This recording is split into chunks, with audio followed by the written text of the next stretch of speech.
And then that night I went out to dinner. I had to do a set last week, and I had 2 hours to kill. I told my wife, don't even make dinner. I'm going to eat dinner in Hollywood. There's no sense in me coming back. Yeah. I did a set for Penn State. So I had 2 hours to kill, so I went to Chibo. That's one of my favorite places. Is it a good place? I've never even been there. I don't eat the pizza. I don't eat none of that shit. I get the salad. It's delicious. The minute, whatever salad, and the Big Mama spaghetti with no meat. Just pasta with sauce, and they got cheese. And they give you a small serving. It's always been good. I've been eating there for fucking years. Wow. And that's what I eat. I go there 3 times a year, dog. If I'm lucky, I got 3 times to drive by. I got an hour here. Yeah. I got an audition. I plan it. I go, okay, I got an hour and a half. I might as well go to fucking Chibo's, and I get excited. You know? I sit next to a guy. I go to the bar, and I see the bartender, and he's an old door guy from the Improv. We start chit-chatting. 2 things down from me is a guy from Emerson College. And right away, I got to ask him. I had to ask him, what do they teach you up there? Because I got a guy from Emerson College, and I don't know. I'm not sure anymore.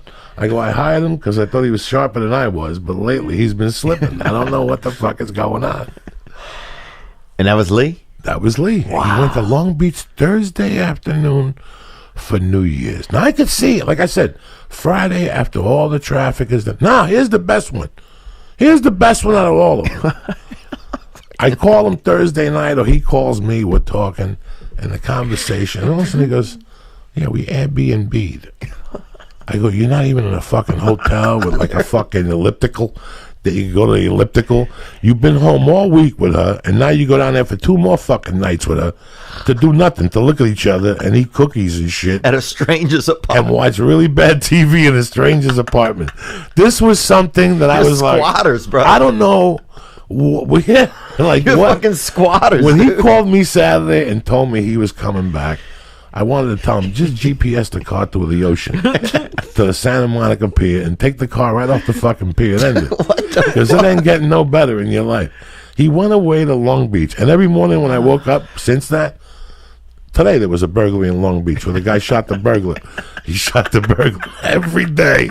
I woke up, and that morning, all I was waiting for... You were praying for it to be like Lee's apartment? No, like to see Lee fucking shot in the head. Like Lee got hit by a car coming with a box of wings. They got poor girlfriend on the thing. I don't know what happened. The guy didn't stop at a red light. The saddest part is who the fuck goes to Long Beach for I don't know. Okay, Lee used to treat himself to a nice night at Chibo at the bar, and now a few years later he's finally got a girl. No, that wasn't me. He was at Chibo that night and he was thinking about me. Yeah, because the guy was from Emerson. I had to ask him, what do they teach you there? Did they teach you anything? Or what the fuck do you have to eat there? I'll be honest. Okay, this was we couldn't fly anywhere. We didn't have enough time, so this is what she chose. But we actually had a good time. The fucking aquarium in Queen Mary are fucking awesome when you're stoned as fuck. But this is what I did want to talk to you guys about. 28 years old. You see what I got to deal with? Airbnb. The aquarium is it feels like squat. Like it was the weirdest experience of my life. They let you touch any animals? They got the petting zoo in there? Yeah. Well, at the aquarium, yeah. But at I thought you were talking about the apartment for a second. No, not at the Airbnb, dude. You fucking like petting other roommates. Like there's roaches in the apartment. You massaging other roommates. No, thank God there weren't roommates. This guy. Imagine if there was a roommate. He takes his lady out. It's like a horror show. Yeah. I live in a fucking world between him and my wife. I'm not gonna make it to 56. I'm not going to make it to... I just spent 4 weeks in that house with my wife. Wow. It's a torture chamber. It's a fucking house of horrors.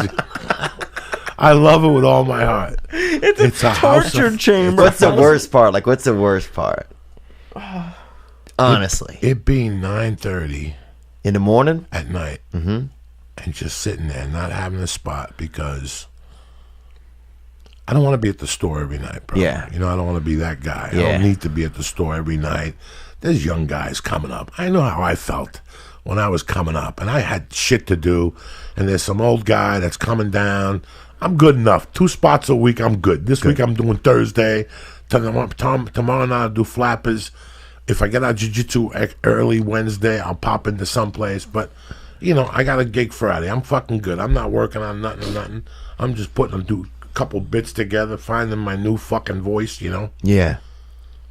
it's like when you travel, it breaks the monotony up a little bit. Oh yeah. And I was home for 4 fucking weeks, and it was the holidays, and one of those weeks the baby was home all week. That's tough. Baby's off of school all week, 1 week vacation. What did the And it baby? rained 3 of those days. You know what I'm saying? So she wanted to ride the bicycle. That's like a triple threat of. So do parents hate The truth of the matter is that I'm a dud. I've always been a dud. You know, Lee says that he feels uncomfortable out. I'll tell you where I feel comfortable.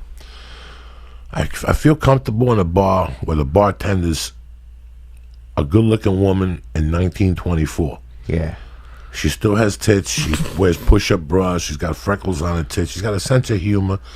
The bar seats 20. She serves some fucking food in there that's kick-ass.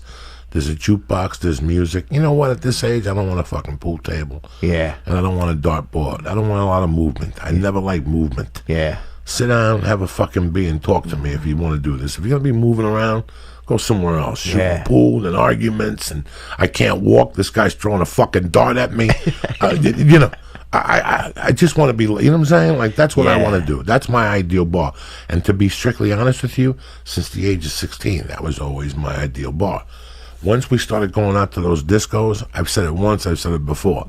My wife asked me on the ride home the other day from dinner, we were listening to Studio 54 on Sirius XM, and she goes, so you used to go disco dancing? I go, are you crazy? I was a kid when that shit came out. Yeah. I go, when I was in high school, I could put a handful of times I went to clubs. I went to studio, but I went to studio in 84. There was nothing going on in the studio no more. It was a Thursday night. 84. Yeah, I was going to Club Aria like twice. I went to like the Rooftop 4, 5, 6 times. But I was never a club guy, bro. Yeah. Look at me. I knew who the fuck I was. I belonged in a neighborhood bar with a bartender named Lila. Yeah. She had a dog behind the bar. The dog slept the whole fucking time. And that's the bar I grew up in, Joe and Mary's. They had a little circular biscuit thing, like a bakery thing in the middle. And it would have a cover, and in the middle there was ham and cheese sandwiches. Oh, that's beautiful.